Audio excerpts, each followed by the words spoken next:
এখন সব চমকই যদি আমি আগে বলে দিই তাহলে কি হলো? ডিবি হারুনকে নিয়ে একটা কথা বলেছেন, জিবি হারুন বা ভাতের হোটেলের মালিক, ওনার সম্পর্কে যেহেতু কিছু রিউমার্স আছেন, প্রেমেরও প্রস্তাব দিয়ে বসতে পারে। না তা কি করতেন আমি জানি না, কিন্তু এগুলো খুব বেশি ব্যক্তিগত প্রশ্ন। আমার মনে হয় যে এগুলোর উত্তর একটা সময় তো জানাই যাবে। যে একটা বছর শেষ হয়ে যাচ্ছে, নতুন একটা বছর আসছে, এবার আসছে বন্দিনী দ্বিতীয় খণ্ড।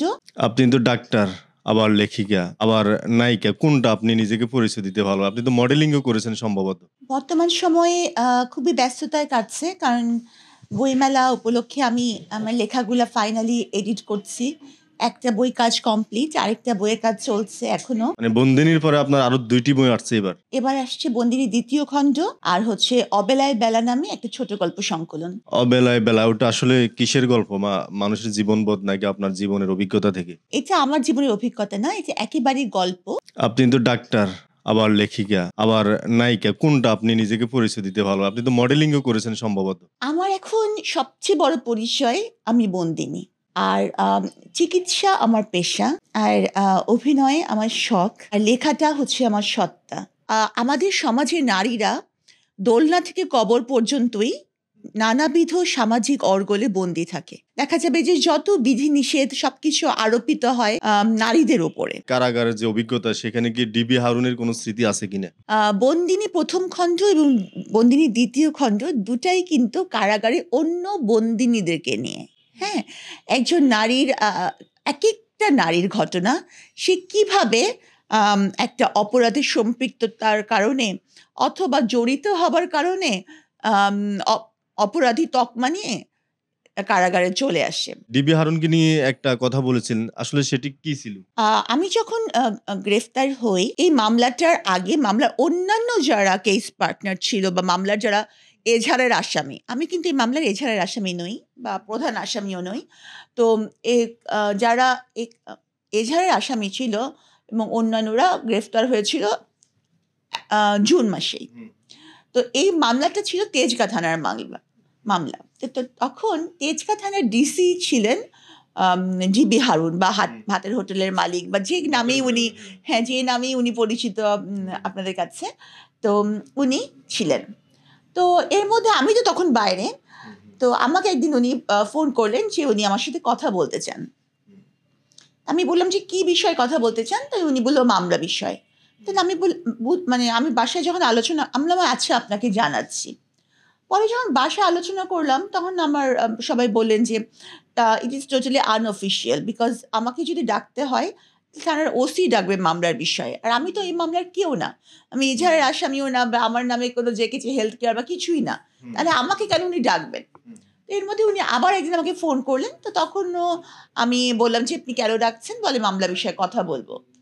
তো আমি আর যাইনি, কারণ আমার কাছে মনে হয়েছে যে যাওয়াটার, ওনার সম্পর্কে যেহেতু কিছু রিউমার্স আছেন, হ্যাঁ, প্রেমেরও প্রস্তাব দিয়ে বসতে পারে। না তা কি করতেন আমি জানি না, কিন্তু উনার ঠিক রেপুটেশনের ব্যাপারটা বলছি। তো ওই সময় ওনার নামে যে অনেক ধরনের গল্প কথা থাকে, তো এই কারণে আমি আর কি যাইনি বা যাওয়াটা ঠিক মনে করিনি। বিয়ে ব্যাপারটাই তো একটা সামাজিক ব্যাপার, এটা এটা গোপন রাখার তো আর জিনিস না। হ্যাঁ, ধর্মীয় এবং সামাজিক অনুশাসন অনুসারে মানুষ বিয়ে করে, তো এটা গোপন রাখার কিছুই না। অবশ্যই আসবে, যেহেতু আমরা সংসার শুরু করিনি বা কোনো প্রোগ্রাম হয়নি, শুধু কাবিন হয়েছে, সেক্ষেত্রে তো আপাতত এটা নিয়ে অত বেশি করছি না। যখন হবে একসাথে আমরা থাকা শুরু করবো ইনশাল্লাহ, তখন তো জানতেই পারবেন। হ্যাঁ, উনি আসলে কি করে এখন? উনি সাংবাদিক, এবং এই সাংবাদিক ব্যাপারটাই আমাকে বেশি আকৃষ্ট করেছে, এবং ওনার সাথে আমার পরিচয়ের সূত্র এটা যে উনি সাংবাদিক, তবে হচ্ছে ডিজিটাল মিডিয়ার না, উনি প্রিন্ট মিডিয়ার সাংবাদিক, আর হচ্ছে সেই সাথে উনি ব্যবসাও করেন। আগ থেকে সিঙ্গেল ছিল নাকি? এগুলো খুব বেশি ব্যক্তিগত প্রশ্ন। আমার মনে হয় যে এগুলোর উত্তর একটা সময় তো জানাই যাবে। যেহেতু আপনি সাংবাদিক বলেন না, আমি বলছি, এখন আমি নামটা বলে দেব? নামটা বলে দেব না আপনি বলবেন? না, উনার নাম তো মানে উনার নাম তো আমি বলেছি মিডিয়ায়, উনার নাম আমি বলিনি তা না, মিডিয়ায় উনার নাম আমি বলেছি। উনার নাম কায়েস আহমেদ সেলিম। আসলে বিয়ে ব্যাপারটা আমাদের ইসলামী যে নিয়ম অনুসারে বিয়ে ব্যাপারটা হলে যে খুব ধুমধাম পার্টি সার্টি করতে হবে এমন কিন্তু কোনো কথা নেই। হ্যাঁ, আর মানুষের প্রথম যখন বিয়ে হয়, সেই তখন মানুষের জাঁকজমক এই যে এইসবের একটা ব্যাপার থাকে, কিন্তু এটা আমার প্রথম বিয়ে না যেখানে আমি খুব বেশি নাচানাচি করব বা ঢাকঢোল পিটাবো। হ্যাঁ, এটা ঢাকঢোল পিটানোর মতো বিষয় আমার কাছে না। তো এই জিনিসটা খুব বেশি যে একেবারেই করতে হবে, খুব আয়োজন, খুব কিছু, এটা আমি মনে করি না। আমার চেম্বার আগে থেকেই ছিল। আমি যখন মাত্র পাশ করে বের হয়েছি, তখন থেকেই আমার চেম্বার হচ্ছে ওই এলাকায়, যেহেতু মানে মানে উল্টা দিকে। হ্যাঁ, আর আবার জাতীয় হৃদরোগ ইনস্টিটিউটে যেহেতু আমি ছিলাম as a registrar of cardiac surgery, তো তখন আমার চেম্বারটা ওদিকে ছিল, তো ওখানেই আছে। তো ইদানিং কিছু এখানেও আমি একটা চেম্বার করেছি যাতে এই এলাকার রোগীগুলাকে আমি দেখতে পারি। এখন সব চমকই যদি আমি আগে বলে দিই তাহলে কি হলো? তাহলে তো দর্শকদের জন্য বা ভিউয়ার্সদের জন্য কোনো চমক থাকলো না। আমি একটা কথা সবসময় বলি, সেটা হচ্ছে যে প্রত্যেকটা মানুষ মনে মনে লেখে। হ্যাঁ, মনে মনে লিখে এবং সেই মনের লেখাটা মাঝে মাঝে সে পৃষ্ঠা উল্টিয়ে দেখে, মনের পৃষ্ঠা উল্টিয়ে দেখে। কিছু কিছু মানুষ সেই লেখাটা কাগজ কলমে তুলে আনতে পারে। তো আমি সেই কাগজ কলমে তুলে আনার চেষ্টা করেছি। তো আমার বইয়ের যিনি এডিটর, উনি প্যারিসে থাকেন এবং উনি ইতিমধ্যে 800 বই এডিট করেছেন ওনার ক্যারিয়ারে। তো উনি আমার প্রথম বই বন্দিনী, আমি অনেক রিকোয়েস্ট করে ওনাকে এডিট করিয়েছি। তো উনি তখন ভেবেছিলেন যে ওনার নাকি মনে হয়েছিল যে সাবরিনা যদি কখনো বন্দিনী দ্বিতীয় খণ্ড লেখে, তখন সাবরিনা কখনো এই প্রথম খণ্ডকে অতিক্রম করে যেতে পারবে না। কিন্তু উনি যখন এবার আমার দ্বিতীয় খণ্ড এডিট করলেন, তখন উনি বলেছেন যে সাবরিনা প্রথম খণ্ডকে একদম অনেকখানি অতিক্রম করে চলে গেছে।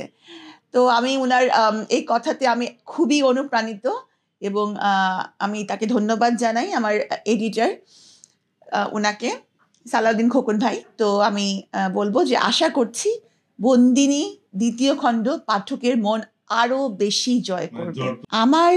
আমি মনে হয় যে কারাগার থেকে বের হওয়ার পর যে আমি কিন্তু কন্টিনিউয়াসলি আমাকে আপনারা গণমাধ্যম কর্মীদের কারণে আমি মানুষের কাছাকাছি পৌঁছতে পেরেছি। এই যে আমাকে আপনি গণমাধ্যমের একজন কর্মীকে বিয়ে করতে যাচ্ছেন। করেছি। তো আমি গণমাধ্যমে ছিলাম, তো সবচেয়ে বেশি ট্রোলড হয়েছি আমি আমার কণ্ঠস্বর নিয়ে। তো গান গেয়ে আমি আর লোক হাসাতে চাই না, আল্লাহ সবাইকে সবকিছু দেন না, এটা মেনেই নিতে হয়। আসলে মানুষের একটা প্রবণতা হয়ে গিয়েছে যে আমরা নেতিবাচক কিছু বলা, যে যত বেশি নেতিবাচক কথা বলতে পারবে সে তত বেশি স্মার্ট। আর হচ্ছে আজকাল একটা জিনিস দেখি যে আমার বাসায় কেউ কেউ আসে যে মানে ফোনটা হয়তো লিখতে জানেন না, কিন্তু হচ্ছে ফোনটা তুলে মানে কিছু বললে সেটা আবার লেখা হয়ে যায়। এটা আমি এখনো আমার আমি পারি না, কিন্তু তারা দেখি, তার মানে হচ্ছে তাদের কোনো মিনিমাম কিছু লেখার যোগ্যতা না থাকলেও তার একটা বকা বা একটা নেগেটিভ বাজে কথা তারা কিন্তু বলছে এবং এটা টাইপ হয়ে যাচ্ছে। তো আজকাল আমার মনে হয় যে এই নেতিবাচক কমেন্টগুলো করা খুব ইজি, কিন্তু সমালোচনা করা, গঠনমূলক সমালোচনা করা, সেটা খুবই কঠিন।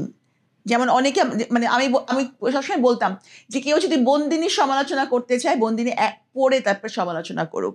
কিন্তু এই পর্যন্ত যারা বন্দিনী পড়েছেন তারা সকলেই বলেছেন বন্দিনী একটা খুবই ভালো বই। না, আমি মাফ চাই আপনার দর্শকদের কাছে, গান আমাকে দিয়ে কখনোই হবে না। ভালো কিনা জানি না, তবে ছোটবেলা থেকে নাচ শিখেছি।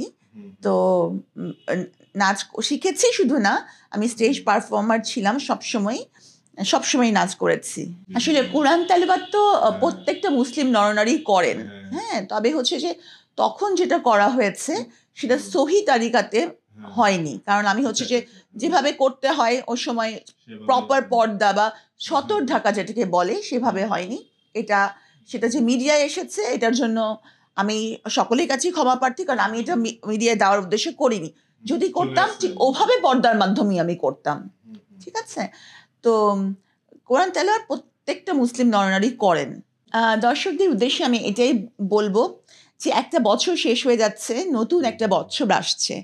হ্যাঁ, তো মানুষের অনেক অপ্রাপ্তি থাকে, ঠিক আছে, অনেক অপ্রাপ্তি। এই বছর যা প্ল্যান ছিল সেগুলো হয়তো হয়নি। ব্যবসায় উন্নতি, পড়াশোনায় ভালো রেজাল্ট, ভালো একটা চাকরি, ভালো একটা প্রেমিকা, ভালো একটা বিয়ে, কি হয়তো হয়নি। হ্যাঁ, তো তারপরেও আমি বলবো যে যা চলে গেছে সেটা চলে যাক, কারণ আল্লাহ আমাদের সামনে চোখ দিয়েছে, পিছনে পিছনে দেননি। তার মানে আল্লাহ চান আমরা সামনে তাকাই।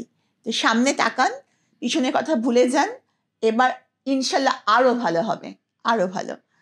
সবাইকে শুভকামনা এবং আপনাকে ধন্যবাদ। আপনাকে ধন্যবাদ। প্রিয় দর্শক, ডাক্তার সাবরিনা এতক্ষণ আমাদের সাথে ছিলেন। তিনি আসলে পুরাতন যে গ্লানি এগুলো মুছে সামনে এগিয়ে যাওয়ার জন্য সবার প্রতি আহ্বান জানিয়েছেন। সেই কামনায় আমরা আজকের মতো বিদায় নিচ্ছি।